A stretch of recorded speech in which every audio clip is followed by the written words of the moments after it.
Live de segunda. Hoje o tema é quanto investir para abrir meu consultório na fisioterapia. Já se pegou pensando nisso? Quanto de dinheiro você tem que ter? Ou tem algum dinheiro guardado? E quer pensar aí no investimento que vai fazer? Então hoje o tema é esse: quanto investir para abrir meu consultório na fisioterapia, meu negócio na fisioterapia? Vou chamar nossos parceiros de live aqui. Vamos lá, vamos adicionar.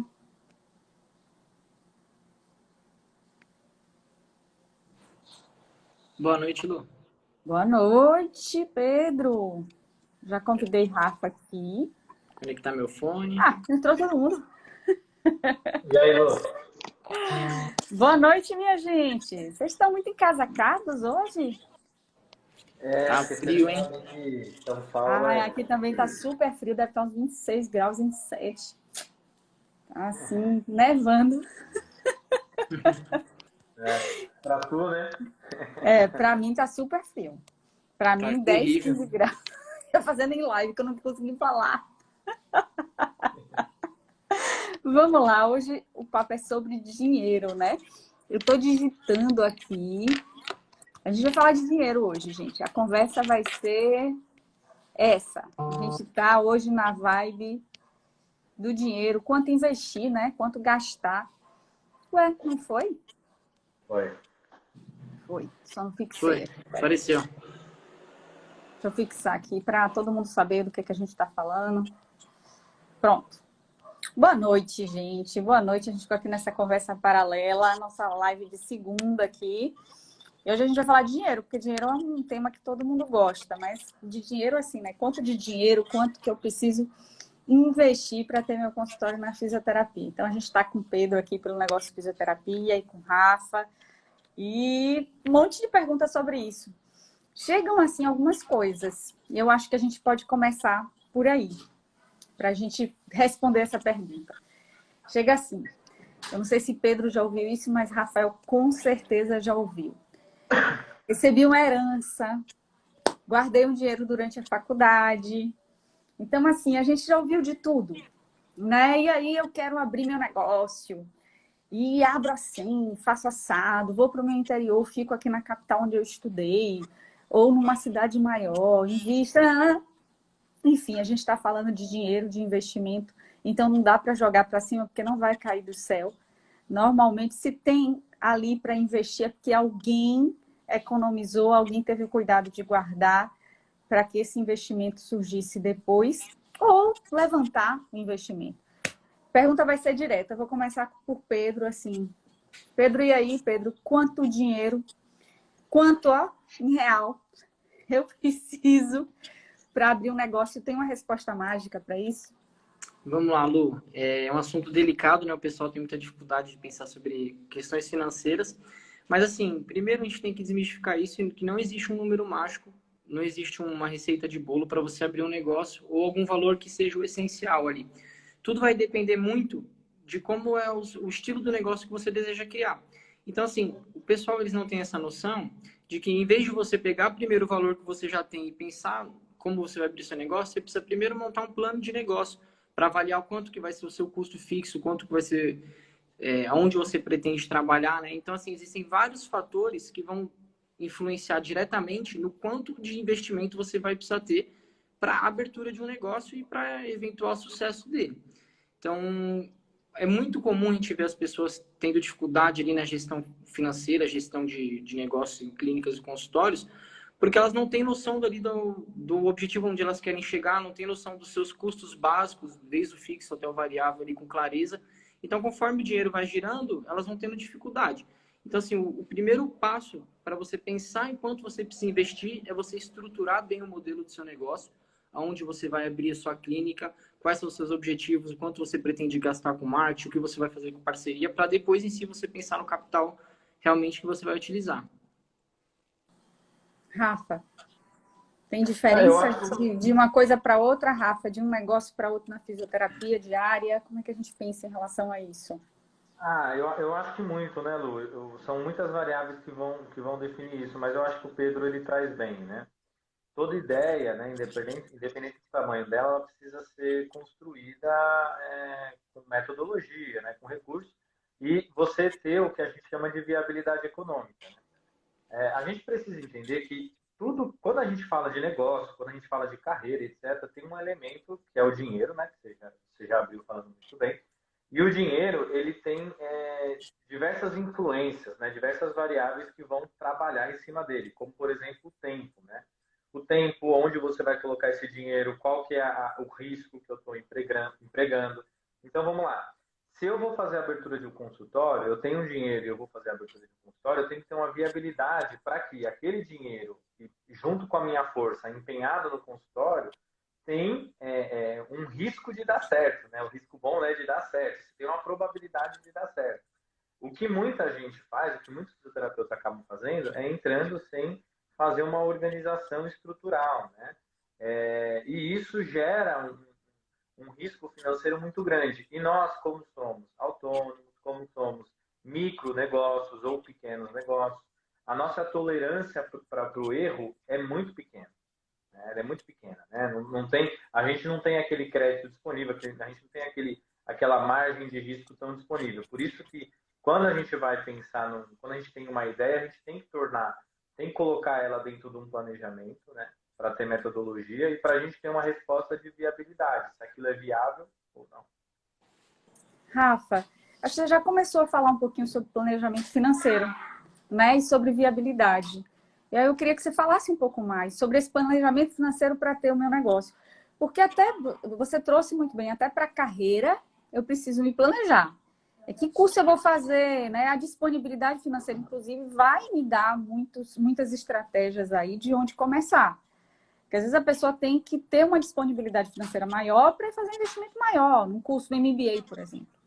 Né? Muitos são muito caros, né, nas grandes instituições. Então, tem que planejar para ver como é que vai ser esse retorno.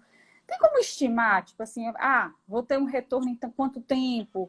Só para dar assim, uma linha de pensamento para as pessoas. Quando a gente pensa em viabilidade econômica, né, o plano de negócio, ele por si, ele já traduz isso, né? Ele já traz um resultado de quanto que você tem de retorno e a gente até faz, no aprimoramento a gente dá um exemplo, né, faz uma brincadeira com isso, que é você entendendo o teu gráfico de crescimento de receita, né, de lucro, de dinheiro entrando, né, e de dinheiro saindo, como é curioso. Depois do terceiro, quarto ano, isso dá um giro para cima, né? Que é aquela fase dos negócios acabarem fechando, né? Então, assim, o próprio plano de negócio bem feito, com uma metodologia bem feita, ele consegue te dar algumas respostas, de novo, que vai vai falar se o seu negócio, se a sua ideia de consultório ou clínica ela é viável ou não do ponto de vista econômico. Então, eu acho que a primeira questão é levar a sério essa fase de planejamento com método, sabe? Planejar de uma forma dedicada, né? Vencer essa resistência que a gente tem, inclusive para falar de dinheiro, né? Para cobrar, para fazer uma cobrança, não sei se eu chamo, uma cobrança mesmo, um retorno adequado porque a gente está ofertando de serviço e fazer um planejamento financeiro mais sincero, também sem tanto, às vezes é o excesso de otimismo também, né? Eu já vi muita gente se dar muito mal com esse excesso assim, porque não planeja, porque acha que tem muito e dinheiro acaba. Então, assim, se você não planejar de uma forma cuidadosa, pode acabar. Vamos falar dos custos básicos, assim, eu acho que o Pedro talvez possa começar. Custo básico para eu começar um negócio, né? E aí a gente vai se complementando. Quais são esses custos básicos? Começo por onde? O que eu devo anotar agora, se estou assistindo, né? A partir do seu plano de negócio, até que o Rafa trouxe bem, você vai ter já uma projeção do que você vai ter de custo mensal e a estruturação mesmo da sua clínica. Ou seja, o local que você vai iniciar os seus atendimentos, todas as licenças que são necessárias para você fazer a abertura de um negócio, desde o alvará de bombeiro até a parte do CREFITO, que aí o Rafa pode entrar um pouco melhor. Mas isso vai depender muito, Lu. Vai depender de todo esse planejamento que você fez antes na modelagem do negócio. A parte de licença, acho que o Rafa consegue trazer melhor para a gente. Eu sempre me baseio em três custos assim, né, principais, né? que é o que o Pedro disse, né, que esse custo de regulação, né, então, o quanto eu vou precisar pagar para regular o meu negócio, lembrando que nós somos um serviço de saúde, né, então a gente tem normativas de Anvisa, de prefeitura, de conselho de classe, que vai acabar balizando um pouco, né, então a gente tem um custo com esse tipo de regulação. A gente tem aqueles custos estruturais. Então, por exemplo, a pia dentro do consultório, isso é um custo. Então, você vai ter que fazer uma adaptação, que é aquela adaptação do ponto de vista sanitário. Então, as paredes elas vão ter que ser de material lavável, né? E você tem o custo estrutural também da clínica, né? Então, eu estou montando um estúdio de pilates. Então, eu tenho que ter lá os aparelhos, mola, etc. Então, isso também faz parte de um custo aí, de um custo para estruturar. E aí você entra num custo que ele é mais operacional, né? Então, que é o custo para fazer o negócio rodar. Então, eu gosto de dividir, de pensar sempre nesses 3 tipos de custo: o de regulação, o de estruturação e o operacional, né? O que você vai operacionalizar. Então, basicamente, o fisioterapeuta, quando ele pensa em abrir um negócio dele, no consultório dele, clínica, tem que pensar nesses 3 tipos de custo. Pelo menos. Esses são os básicos. Os básicos, né? E também ter alguma projeção ali de risco, algo que possa acontecer no meio do caminho, né? Alguma coisa que você possa... aquela reserva, principalmente para quem está iniciando, né? Então, porque, às vezes eu acho contraditório, porque a gente fala muito em ser arrojado para empreender, e as pessoas não entendem, acho que, o conceito completo. Não é sair se atirando em precipício, né? Não é se atirando em precipício, gastando tudo. Então, eu vou montar um estúdio de pilates, vou entrar na loja, vou comprar todos os materiais. Será que você vai precisar de tudo de vez? Será que não dá para alugar, começar alugando? Tem que fazer um estudo aí, né, de manutenção, de custo. Isso é super importante. Tem aparelhos que é melhor alugar. Você vai fazer uma diária, por exemplo, na dermato funcional, na estética, o pessoal faz muito isso. É mais vantajoso alugar do que comprar, a depender do custo da manutenção. E se você mora num estado, por exemplo, tem uma amiga que é daqui, e ela tem uma clínica grande de estética. Ela passou para a gente no curso também. Então, olha como é interessante. Para ela, não é interessante comprar, mesmo que ela tenha o capital para investir em determinado aparelho, porque a manutenção é caríssima, e quebrou, tem que ir para São Paulo, e fica 30 dias para voltar. Porque aqui não faz a manutenção. Estou falando uma capital, Salvador, né? Então, assim, para esse determinado aparelho, o único lugar no país que tem a manutenção é São Paulo. Aí vai comprar, custa 100 mil reais. Aí quebrou, pronto, você perde 30 dias, não dá para agendar ninguém, desmarca todo mundo. Então, assim, tudo isso tem que ser colocado no plano, né, gente? E eu acho que todas essas nuancezinhas que a gente precisa, como o Pedro começou falando, e repete isso, né, de uma forma insistente, acho que todo mundo que assiste as lives da gente deve, não, tem que fazer um plano de negócio, não é possível. É o básico. Porque também, veja, assim, Lu, quando a gente faz um planejamento adequado, a gente torna questões abstratas previsíveis. Assim, a gente torna até a possibilidade do erro previsível. E tomar risco, né, assumir risco, não é um problema. Na verdade, quando a gente pensa numa pessoa que está indo para o mercado, que está abrindo o teu consultório, que está saindo com o teu carro para atender na domiciliar, enfim, isso é necessário, né? Você precisa ser ousado para fazer uma mudança, até inclusive na tua vida. Agora, é melhor pular do avião com paraquedas do que sem, né? Então, assim, vamos lá. Eu estou no avião, eu pular de paraquedas, eu não pulo porque eu tenho muito medo, mas assim... Também não vou não, Rafa. Quem gosta de pular de paraquedas prefere pular com um método que mitigue Vamos o lá, risco. é isso que eu ia dizer. Quem vai pular faz tem uma técnica curso, envolvida, né? Faz Não, curso, se coisa prepara, né? Tem uma técnica. Uma coisinha que é legal também, que por que a gente fala tanto de plano de negócio, né? Que nem você até brincou, porque ele é a base ali, os pilares para você iniciar o seu negócio de uma forma mais inteligente. E a partir disso, como você vai ter uma certa previsibilidade, você consegue até traçar alguns cenários do que pode acontecer na sua clínica. Porque quando você está iniciando ali um novo negócio, um consultório, você tem que imaginar que você ainda não tem marca, o público ali na região pode ainda não te conhecer, você vai ter um gasto com marketing, ainda não conhece bem o seu trabalho. Então, você tem que mitigar o máximo de risco possível para, pelo menos, nas primeiras etapas ali do seu negócio, você garantir estabilidade, né? Quando a gente fala sobre montar um novo consultório, uma nova clínica, as primeiras coisas que você tem que pensar é na estabilidade, para você estabelecer sua marca, para você ficar conhecido ali no mercado e você conseguir se estruturar financeiramente. Então, a partir disso também, às vezes as pessoas têm um capital legal para investir no negócio, mas não entendem que vai ter uma folha salarial, que existe um custo tributário, que existe um custo de operação ali que não pode faltar, senão vai prejudicar todo o desempenho da clínica. Então, a base de tudo é o planejamento, porque o planejamento te traz previsão, te traz segurança para você tomar esse risco que o Rafa falou. Porque o risco ele vai te trazer retorno, mas você tem que ponderar ali se compensa ou não. E aí que entra aquele cenário que a gente falou sobre a previsibilidade, né? Sobre a viabilidade econômica. É se o custo que eu vou investir ali no meu negócio está no momento certo? Será que as metodologias que eu vou utilizar ali agora são as que eu realmente preciso fazer agora? Por onde que eu começo? E o plano de negócio vai te trazendo esse roteiro mesmo para vocês saberem o passo a passo de como iniciar. Método, né, Pedro? Tem que ter método, tem que ter clareza do que está fazendo, tem que estudar, né?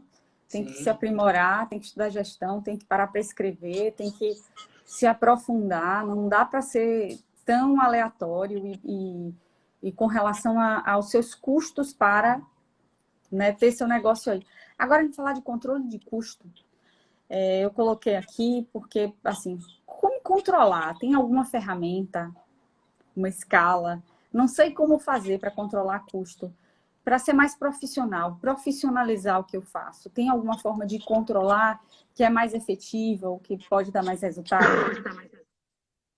Eu vou passar na frente do Pedro aí só para dar um Beleza. E assim, panorama. existem várias ferramentas para você fazer ali um planejamento, né? A mais básica de todas, que seria o mais fácil de você aprender, seria um Excel mesmo. Só tomar cuidado para você fazer de uma forma correta, para não você gerar um resultado que não existe. Então, o preenchimento ali certinho, ele é essencial. Mas hoje em dia também, isso vai, conforme você tem na evolução do seu negócio, já existem inúmeros sistemas que facilitam essa questão, que tem integração de custo com fluxo de caixa, com o seu capital de giro.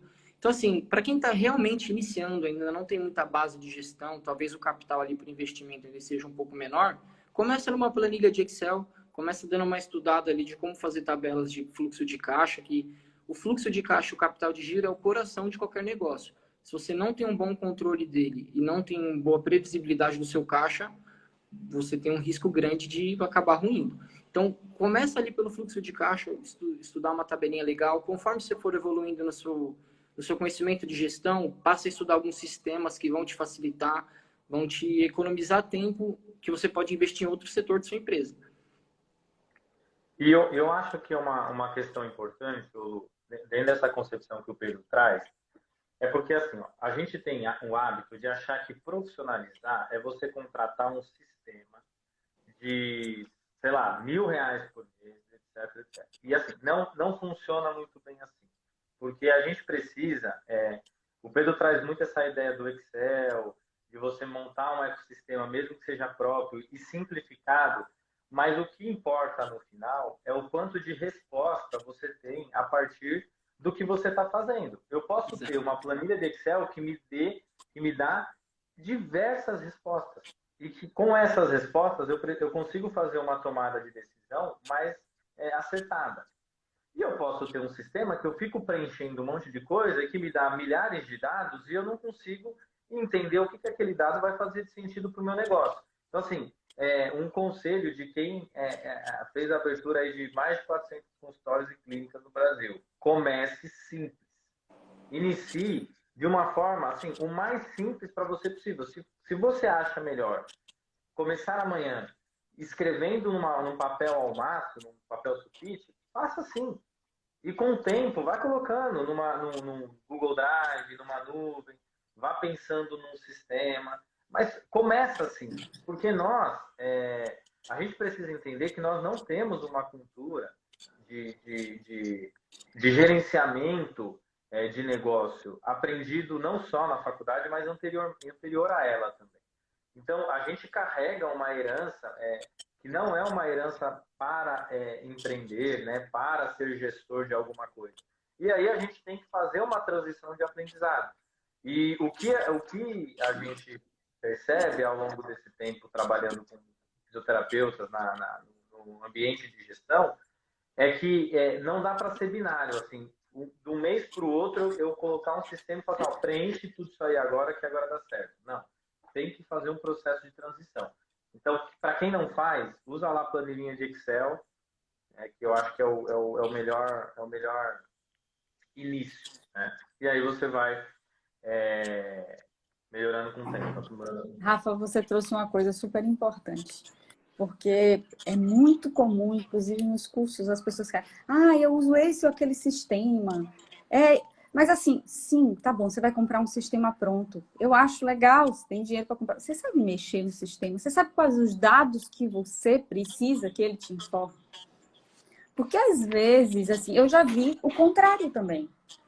Eu já vi uma pessoa que tem lá a planilha de Excel e depois ela parametriza aquilo ali e pede para fazer um sistema próprio para a clínica, porque ela já sabia, depois de um X tempo, exatamente o que queria, né? Dentro daquela funcionalidade que é muito própria. Então, assim, você precisa começar, a gente precisa começar do simples, né? Para depois também não contratar um monte de coisa, não saber ler nem usar. Eu vejo isso muito na gestão hospitalar. As pessoas estão lá, milhares de planilhas e dados. Aí, às vezes tem um setor chamado de setor de qualidade. E as pessoas são colocadas ali, ficam preenchendo milhares de planilhas e dados e depois não sabem para que aquilo. Ou quando olham para os gráficos gerados, olham e falam, sim, mas e daí? Né? Qual é o resultado disso? Qual é a meta que precisa atingir? O que é que eu faço com esses dados todos? Então, assim, esse cuidado a gente tem que ter. Inclusive, se você trabalha numa equipe, num serviço de hospital, numa clínica maior, para você não cair nessa de colocar as pessoas para coletarem um monte de dados que elas não sabem para que serve. Isso é cansativo e não leva, né? Você olha para aquela graficarada toda e não sabe o que significa. Então, começar pelo simples. E mais Rafa, um ponto também. Fala, Pedro. Um ponto que eu acho legal também, isso que o Rafa falou e você complementou muito bem, é que realmente, quando a gente pensa em sistema, é uma coisa que a gente tem que pensar que é para facilitar a sua vida. Não adianta, porque assim, a base da gestão é a análise. Não adianta você ter 30 milhões de planilhas, ter tudo ali, os melhores dados, as melhores ferramentas, se você não souber analisar elas. Porque o objetivo ali de um controle financeiro, de um controle de qualquer área da clínica, é saber visualizar e saber que decisão você vai tomar em cima daquilo. Então, se você não tiver clareza quando você avaliar uma tabela, um sistema, uma folhinha de caderno, se você não tiver clareza, aquilo não está sendo eficiente. Então, você também, além de você ir gradualmente evoluindo, né, começar pelo básico, que é super essencial, você tem que evoluir na sua capacidade analítica. De quando você vê uma informação, pode ser na folha de papel. O importante é você saber que decisão você vai tomar a partir disso. Que não fique muito tempo, mas pode começar assim. Tem que organizar. Então, eu acho que tem outra coisa aí, né? Essa coisa de você lidar com dados, organizar os dados, saber ler os dados para você tomar decisões mais assertivas. Então, eu acho que a gente fechou aqui um racional. Nossas lives de segunda pretendem ter 30 minutos, que é para manter aí a turma bem concentrada, né? E é isso. Gente, acho que a gente fechou, né? Falamos de quanto se gasta, falamos de custos, de planejamento. Mais alguma coisa que aparece aí nos nossos levantamentos diários? Tanta coisa. Só pegando esse gancho do que a gente está falando, né, de indicadores, de planilha, da gente pensar em custos, etc. E aí você traz essa situação dos hospitais, que acontece demais. E o mal do indicador é quando ele começa a ser preenchido por obrigação. Né? Assim, eu estou preenchendo isso aqui porque alguém quer que eu preencha. Né? E o fisioterapeuta, que ele está lá na ponta, que ele está gerenciando o teu consultório, ele tem que entender que ele não pode tratar isso como uma obrigação, uma simples obrigação. Né? Ele precisa tratar aquilo como um apoiador na tomada de decisão dele. Né? Que ele está preenchendo aquele indicador, que é para que ele faça uma revisão da tua prática e deixe o seu negócio sempre sustentável, né? Para que ele possa fazer uma oxigenação das ideias, né, e dos processos de trabalho. Porque o que a gente vê direto, assim, é normal, é comum isso, A gente conversa, faz monitoramento de indicadores, etc. Ah, faço. Quanto tempo faz que não atualiza? Ah, uns 2 anos. Meu, então não faz, né? Então, se não tem, né, essa revisão periódica, né, do que eu estou fazendo, né, é difícil a gente fazer essa análise de forma cuidadosa. E importante, eu gosto sempre de dividir as minhas avaliações, meu monitoramento de indicadores em diário, semanal e mensal. Eu acho que financeiro é no máximo mensal. Assim, você tem que ter uma análise mensal, principalmente quem iniciou o negócio. Quem iniciou o negócio, eu iria até semanal. Fazer fluxo de caixa, encurta esses períodos de avaliação. Encurta. Porque isso vai te dar tempo para reparar de uma forma mais sustentável, né? O seu erro, caso você erre, e você vai errar, porque é natural, ele não prolonga. E você consegue reparar de uma forma mais ágil, né? Enfim, era só para colocar isso daí, Lu, para a gente deixar bem estruturada essa ideia de preenche, mas preenche porque existe um motivo de preencher. Né? Não é porque é bonito. É porque se você não tiver o motivo, né, perde o sentido, isso também desanima, e aí entra uma coisa muito pessoal, né, que é essa coisa de motivação. Então, se eu estou ali no automático, não estou entendendo para que eu preencho, eu tenho que saber responder as perguntas certas, fazer e responder com os dados as perguntas certas. Então, eu percebo isso na gestão hospitalar, isso é um clássico, assim. Tem um monte de dado, mas não consegue responder sobre nem o desempenho funcional do paciente, um indicador de desempenho clínico, nem um indicador de desempenho financeiro. Aí depois, como você vai usar isso para negociar o quê? Você vai dizer, tem tantos pacientes por leito, tem tantos... Sim.